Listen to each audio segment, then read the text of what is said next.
Lezi indaba zohora lokuqala sikwethulela zona bukhoma yokumkhulile SABC eAuckland Park eGoli bukela inazi ezinohlonze imini nje. Warwick spoke out. Sometimes controversially so. He was very opinionated.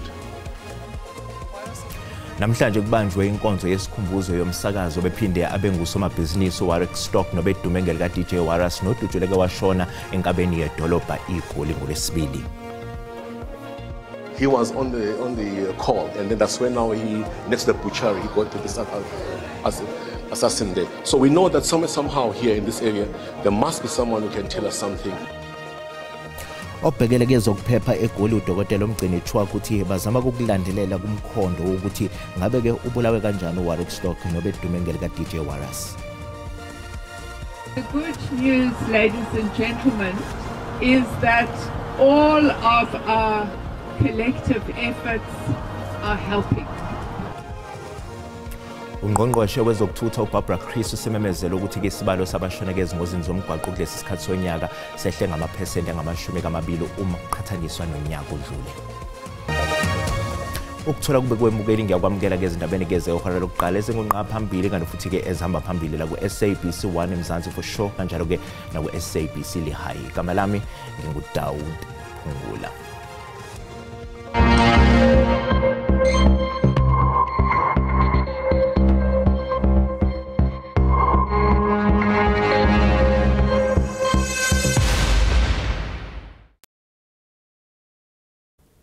Ungqongqoshe wezokuthutha uBarbara Chris uthi ke sebeshaqeka amatekisi namabhasi angaphezulu kwezinkolongwane ezimbeleselo kuqala kwesikhathi samaholide. Ungqongqoshe ke wethule kombiko womnyango ngaloko sokwenziwe emzamweni kokwehlisa ke izinga lezingozi emgwaqweni ngalesi sikhathi samaholide.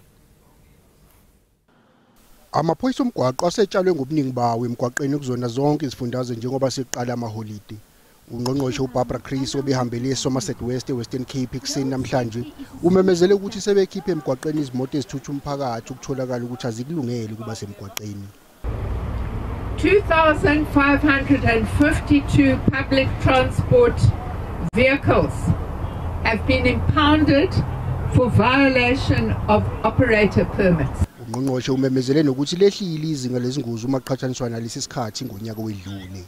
We are seeing a decrease in the number of fatalities as well as the number of crashes.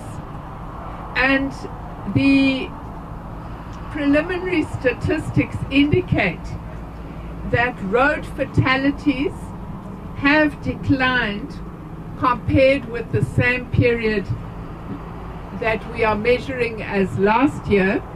Umnyango uthi isibalo sabantu abashona ezingozini zomgwaqo ngosuku siyabakhathaza kakhulu njengoba sisephezulu. But the average road fatalities per day, ladies and gentlemen, is still much too high. We are looking at on average 32 fatalities every single day since the start of the festive season. Sele kuqala isikhathi samaholide bangaphezulu kwamakhulu amane abantu asebeshone ngenxa yezingozi zomgwaqo kuzwelonke. Kusenjalo yaqhubeka imikhankaso yezivimba mgwaqo esifundazweni eGauteng namhlanje njengoba iningi labantu libhekisa amabombe emakhaya kulesi sikhathi samaholide. Amaphoyisa omgwaqo esifundazweni eGauteng ayaqhubeka nemikhankaso yezivimba mgwaqo ukuqinisekisa ezokuphepha emgwaqweni njengoba sesiqalile isiphithiphithi sabantu ababhekisa amabombe ezindaweni ezehlukene kuleli. Lamaphoyisa benkanise eDehawk Toll Plaza aphinde abalula ukuthi azoqapha nabashayeli abashayela bedle amponjwana. There's a lot of people driving reckless and negligently on the freeway, on the N3, especially on the Romeo 23, where the road infrastructure is not in a very good condition. And that contributes to fatalities and hardship in our province, in our country. We will deal with it like a bulldog deals with a bone. Kusenjalo ukhulumela amaphoyisa omgwaqo eGauteng uqwashisa abashayeli ukuthi bashayele ngokuqaphela njengoba sekube nengozi ekseni emgwaqweni ngothelawayeka uN1. I must say that this very specific road, the N1, has started to pick up, and it's thus we are appealing to our road users at large to really prioritize safety.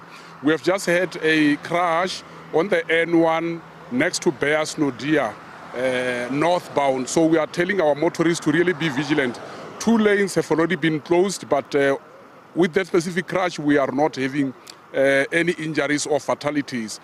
I'm just like trying to caution our motorists to check if they are approaching scenes of crashes. They must not try and attempt to stop, because we sometimes have secondary crashes as a result of people just stopping there, to take pictures. Lolu hlelo lwezivimba mgwaqo luzoqhubeka kuze kube ngumsombuluko ngesonto elizayo.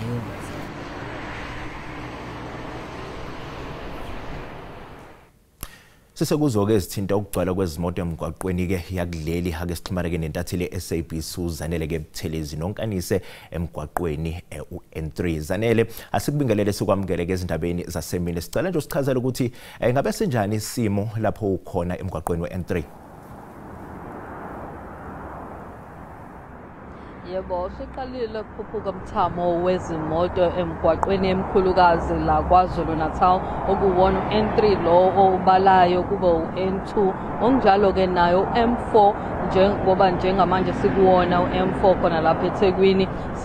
Siyazibona izimoto njengoba abantu belungiselela ke amaholidi awo Christmas, njengoba sithi nje sekusele isonto elilodwa ngaphambi kokuthi ke kube uKhisimusi. Abaningi abantu bathutheleka endaweni ekwizona abazobe bechitha khona sona lesi sikhathi sikaNcibijane.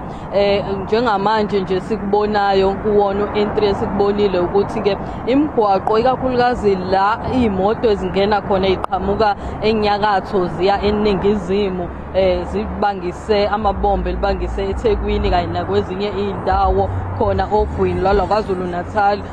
Ubonakala uphithizela kakhulu njengoba kulo liqhubekile usuku. Kanti ke namaphoyisa nawo athe chithisaka esifundazweni saKwaZulu Natal ukubheka ukuqapha ukuthi yonke into ihamba ngendlela. Sibabonile lapha ngase Marine Hill Toll Plaza bebekhona amaphoyisa omgwaqo esifundazweni, ngokunjalo namaphoyisa ka SAPS kanye ke namaphoyisa aseThekwini Durban Metro besebenzisana bebambisene behlola izimoto futhi ke behlola nabo abashayeli ukuthi ngabe basesimweni nesifanele ukuthi babe semgwaqeni. Abanye ke esikhulumisane nabo abashayeli bachazile la ukuthi into ekuyona ephambili ukuthi abantu bashayele ngendlela yokucophelela ngoba buningi ubudedengu obubonakalayo nokuyibona obudala ukuthi kuze kube nezingozi. Isineke asikho kubantu abashayelayo, ngokunjalo kunesivinini abantu abashayela ngaso kuyizo izinto edala ukuthi ke kube nezingozi eziningi.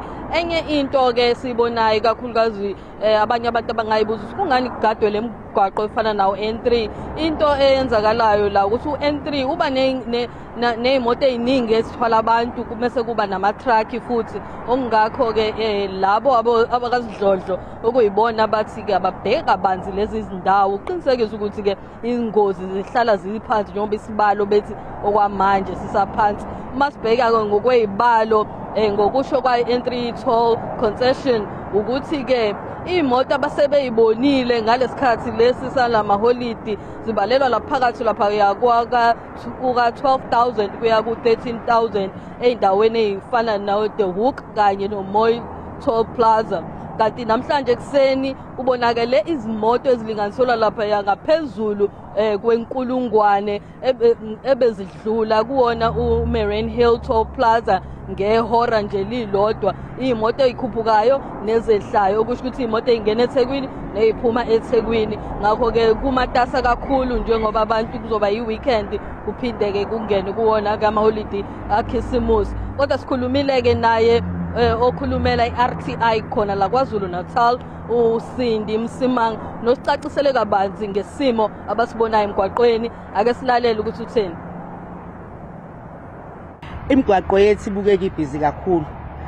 Sithathe nje iMarine Hill Toll Plaza namhlanje kuseni from 6 kuya ku 7 ekseni. Ama-travelers lawo esiwabiza ngama-early travelers abeseqalile traveler kwi-northbound okwi-bound ephumayo besiney'moto esiyikalile ezibe over 1,000 to close to 1,200 vehicles esikale from 6 kuya ku 7 ekseni, which means ukuthi i-traffic izo increase as usuku luqhubeka. naseMoyo River ngokunjalo sibe nezimoto ezila ko 800 to 900 ekade zingena ezinye iphuma. So kuzoba nje usuku olubhizi namhlanje silindele futhi nathi uRTI ukuthi sizoba busy. Si deploye ama traffic officers awu 992 azobe gadile.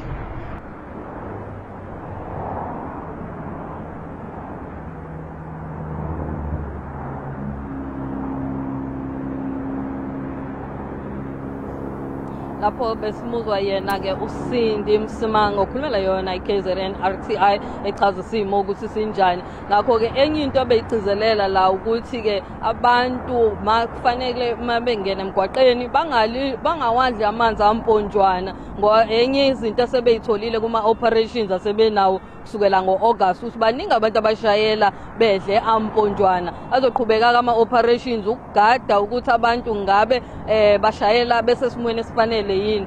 Enye ama-operations masithola ngandlebenye ukuthi izobe lapha endaweni yasemgungundlovu. Ngakho abantu kuyagcizelela ukuthi-ke abaqaphele uma bengena emgwaqeni baqinisekise ukuthi basesimweni esiright. Okay, sibonga kakhulu. Yona-ke intatheli yezwe kulezi ndaba ze-SABC uZandile Buthelezi esibikela bukhoma esesifundazweni lapha eKwaZulu Natal. Iyaqhubeka ke Sandton eGoli inkonzo yesikhumbuzo kaWarwick Stock obaziwa ngelika DJ Waras. Waras udutshuleka washona ngoLwesibili ngaphandle kwesakhiwo abekade kehlinzeka ngonogada kuso enkabeni yedolobha iGoli. Kanti kudlule emhlabeni eseneminyaka engama-40 edla anhlamvana. The beautiful thing about Waris is if your journey started with him as a colleague, it went beyond that. He became a friend, a support structure. You got into business with him. He was a big ball of light. He was very intentional in every single relationship that we had. Izihlobo abangane kanye nasebenzi nabo babuthana ndawonye ukuzokhumbula impilo kaWarwick Stock obedume ngelika DJ Waras osocongwe ngoLwesibili enkabeni yeGoli. Bonke abasebenzi naye basho ngazilinye ukuthi ube umuntu onobubele. I spoke to him an hour before he was taken from us. If you've ever spoken to Waras on the phone, you'll know this. He ended every single call the same way. He'd say, "I love you, bye." And then you were like, hey, do I say it back? What must I do at this point, right? And for a long time, I genuinely thought that this was just our thing. I felt so special until one day I heard him say, "I love you, bye," to a call center agent who was trying to sell him something. Still feeling unreal. And thank you for the jokes. Thank you for the political talks we had that I never agreed with you on. Thank you for being good to our children. Thank you for being good to us. Thank you for being the person who we call whenever we're in trouble and we don't know who to call.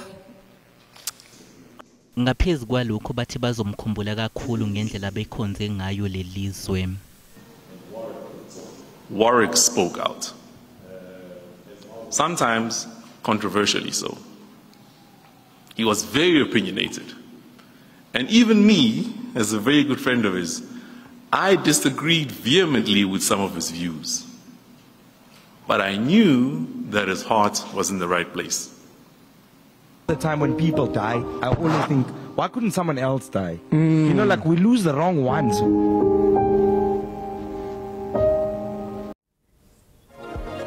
Bogeleke sisathi ku ezitolo kanti masibuya sizophathela udaba ukuthi.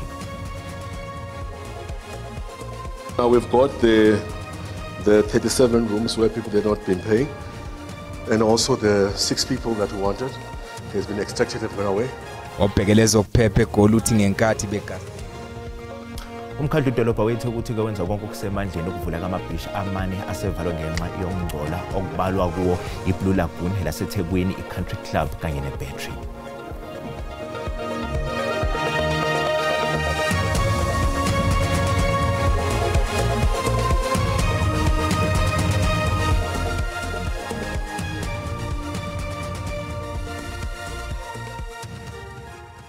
Bukala sikubingelele sikwamukela uma ngabe usanda kungena odabeni oluphambili iSpeaker ukuthi Namhlanje kubanjwe inkonzo ke yesikhumbuzo ke yomsakazo bephinda beke ngusomabhizinisi Warwick Stock nobedume ngelika DJ Waras nodujuleke washona enkabeni yedolobha iGoli ngolwesibili. Mbokela sikhumbuza ukuthi lezi indaba ziyatholakala ku YouTube na ku SABC Plus ngena kuzo zicinge ngamagama athi SABC izindaba nakanjani uzozithola ngomjalo bazo. Obhekelezo kuphepha eGoli udokotela umgcini Chwaku uthi ke bazama ke ukulandela kumkhondo ukuthi ngabo bulawe kanjani uWarwick Stock obedume ngelika DJ Waras. UChwaku usho lokhu ngenkathi ke begaseleke esakhiweni okubulawele kuso yena ke uStock enkabeni yedolobha iGoli. Now we've got the 37 rooms where people had not been paying, and also the 6 people that we wanted has been extracted, have gone away. Obhekelezo kuphepha eGoli uthi ngenkathi begasele esakhiweni esisenkabeni yedolobha iGoli Zambezi baqikelelile ukuthi abezethusi ingane ezincane ezihlala kuso lesi sakhiwo. Uqhubeke wathi babathathile omakhalekhukhwini balabo abasaphenywa ngemibuzo mayelana nokudlula emhlabeni kalo bedume ngelika DJ Waras. So it's going to be a long investigation and have a one-on-one in terms of, can you tell us, and we've taken their phones, by the way. In the phones, I was just shown that they've been discussing, there's some insinuations about the killing of DJ Warren, saying, I mean, who killed him, and then they were laughing and all of that. So we're going to ask them in terms of what the enablers, what happened, because we believe that, Warren, if you can see this building, it's not that bad really. I mean, it's, there are kids that are staying here, like family that are staying here, but you got these bad apples, these people that now are wanting to really hijack. Udokotela uqinisekise ukuthi wayekhuluma nocingo uDJ Waras ngenkathi edutshulwa njengamanje basemzamweni yokuthola ukuthi ubani lona ekhuluma naye ngocingo. Because Warren was around here, he wanted to put some turnstiles as you enter here. So he's been here for almost 2 hours and he got a call. So that call, and he was, some people they say he was pissed.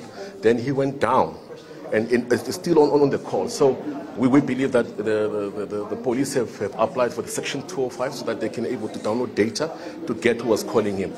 Obhekelezo kuphepha eGoli uphethe ngokuthi bazokwenza konke okusemandleni abo uqinisekisa ukuthi bakhalelwa amasongo kasigonyela benzi bobubi.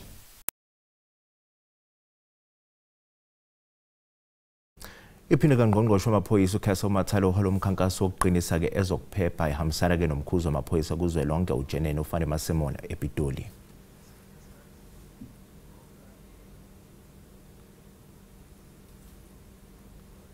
Isikhathi samaholide okuphela konyaka kusho ukungcebeleka kwabantu ezindaweni ezahlukene nokusho ukwanda kwezinhlobo ezahlukene zobugebengu. Amaphoyisa andiselwe isibalo sezinsiza ukusebenza ngezimoto ukubhekana nesihlava sobugebengu nokugcina imiphakathi iphephile. Today, as part of the festive season operation, we are also making sure that we add additional resources for the public, so that the workforce have got the tools of trade to do their work. Ola uthi kwethulwe ngokusemthethweni amaphoyisa amasha asephothule izifundo zawo azolekelela ukuqinisa ezokuphepha. So happy to announce that those constables that we have trained that have passed out earlier this month, they are all deployed in the country, including the Gauteng one have also been deployed. kaNgqongqoshe wezamaphoyisa uCastle Mathale egcizelela lokhu uthi nakuba kunezinkinga ezikhona embuthweni wamaphoyisa kodwa lokho angeke kuphazamise ukusebenza kwawo emphakathini. Here to take forward the commitment we made to the people of South Africa that we will continue to serve them to the best of our abilities. We have said, despite the challenges that we are confronted with as a family, policing work will continue to be provided by men and women in blue. Inhlangano engenza inzuzo iMarch in March eThekwini namhlanje inqume ukumasha ikhala ke ngodaba lwezakhiwo esigcwele abantu abahlala kuzo ke ngongemthetho lokho kulandela ke ukubulawa kuka Warwick Stock nobedume ngelika DJ Waras ngaphandle kwesakhiwo eGoli. iMarch and March bihlangene eThekwini namhlanje izoveza ukukhala kwayo ikakhulukazi ngokubulawa kwabantu abawofakazi emacaleni abalekile alelizwe nokuhlanganisa ukubulawa kuDJ Warren. Sizokhuluma naye umseki walo lenhlangano Jacinta Wakazuma ukuthi sizwe kabanzi ukuthi ke ngabe ukubaleka kakhulukazi kwale march bekumayelana nani. Ukubaleka kwale march namhlanje ukuzocela siyanxusa sesiguqana ngamadolo manje indlela esicela ngayo uhulumeni wethu ukuthi uyithathe serious lento yabantu bokufika abanganayo amaphepha. Sikhumbuze nokuthi njengoba sila namhlanje sizokhumbula uDJ Warras obuyena umuntu naye obenza umsebenzi okuzama ukukhuculula indawo yaseGoli la behlala khona abantu ama buildings abawathathile bawaphuca abantu ngokungemthetho. So siyazi ukuthi ukwenzeka kwalokho kudalwe ikhona ukuthi khona abantu bangaphandle banganawo amaphepha ngoba ube kunomthetho la eSouth Africa ngabe akekho umuntu ofuna ibuilding la ezohlalisa abantu abawu10 phakathi banganawo amaphepha banganawo amalisi bahlale nje ngenxa yokuthi badinga indawo yokuhlala baqhamuke ngaphandle abanama ID abanama passports. So zonke lezi zinto abelwa nazo zibuyela back to ekuthenini uhulumeni wethu awuyithathe serious lento yabantu bokufika. Loyo bekunguJacinta uMangobese wakwaZuma echaza kabanzi ngodaba lokuthi ke beyiMarch and March bazama ukuthi banqunxe uhulumeni ekutheni athathe inyalethelo ezinqala kulabo bokufika abangenazo izincwadi zokuba kulelizwe. Asibuyisele izintambo ngakwe studio. Umkhandlu dolobha wethu ukuthi wenza konke okusemandleni ukuvula kamabhisha amane asevalwe ngenxa yokungcola okubalwa kuwo ke iBlue Lagoon laseThekwini iCountry Club kanye neBattery. We've taken some precaution measures to close those beaches temporarily, which is your Blue Lagoon, Thekwini Beach, Country Club, and Battery Beach, because we just wanted to make sure that we are testing those beaches again. We had issues with our infrastructure that we are busy sorting out. There's just few broken pipes and blockages, few of those blockages as well. But we are also testing the river, Umgeni River, and we are doing regular testing because we want to make sure that when our bathers are coming, they are ready. But let me assure you that as a city, we are ready, and this testing is because we want to ensure that our bathers are safe, and which we are doing testing as we speak, and the results will be available this afternoon.